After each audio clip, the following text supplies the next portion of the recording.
ഇന്ന് വളരെ ഹെൽത്തി ആയിട്ടുള്ള റാഗി ഡ്രിങ്കിൻ്റെ റെസിപ്പിയാണ്. അതിന് വേണ്ടിയിട്ട് നമ്മൾ വീട്ടിലുള്ള നട്ട്സും ഒരു 3-4 ഈന്തപ്പഴം കൂടി നമ്മളൊരു ഓവർനൈറ്റ് അല്ലെങ്കിൽ ഒരു 1 അവർ നല്ല തിളച്ച വെള്ളത്തിൽ സോക്ക് ചെയ്ത് വെക്കുക. അതിനുശേഷം ഒരു വലിയ ക്യാരറ്റ് തോലൊക്കെ കളഞ്ഞിട്ട് നമുക്ക് നന്നായിട്ടൊന്ന് വേവിച്ചെടുക്കുക.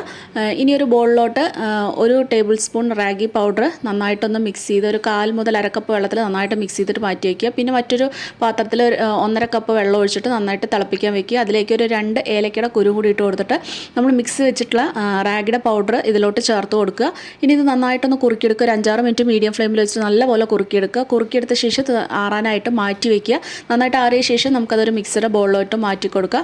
പിന്നെ അതിലേക്ക് നമ്മൾ വേവിച്ച് വെച്ചിട്ടുള്ള ക്യാരറ്റും പിന്നെ സോക്ക് ചെയ്ത് വെച്ചിട്ടുള്ള നട്ട്സും ചേർത്ത് കൊടുക്കുക. നമുക്ക് വീട്ടിലുള്ള ഏത് നട്ട്സ് വേണമെങ്കിലും ചേർത്ത് കൊടുക്കുക കേട്ടോ. പിന്നെ ഇതിലേക്ക് നമ്മൾ ചേർത്ത് കൊടുക്കുന്നത് മാതള നാരങ്ങയാണ്. അതിൻ്റെ കുരു എടുത്തിട്ട് നമ്മൾ അതും കൂടി നമ്മളിതിലേക്ക് ചേർത്ത് കൊടുക്കുന്നുണ്ട്. ഇനി നിങ്ങൾക്ക് താല്പര്യം ഉണ്ടെങ്കിൽ പാലിൽ ഇത് അരച്ചെടുക്കാം. ഞാനിപ്പോൾ പാലൊന്നും ഒഴിച്ചിട്ടില്ല. അസിഡിറ്റി പ്രോബ്ലം ഉള്ളവർക്ക് പാലൊന്നും ഒഴിക്കാതിരിക്കുകയാണ് നല്ലത്. നന്നായിട്ട് അത് അരച്ചെടുത്ത ശേഷം അരിക്കൊന്നും വേണ്ട, നമുക്കൊരു ഗ്ലാസ്സിലോട്ട് സെർവ് ചെയ്തിട്ട് കുടിക്കാം. ഡീറ്റെയിൽ റെസിപ്പി നമ്മുടെ ചാനലിലുണ്ട്. ആരും സബ്സ്ക്രൈബ് ചെയ്യാൻ മറക്കല്ലേ.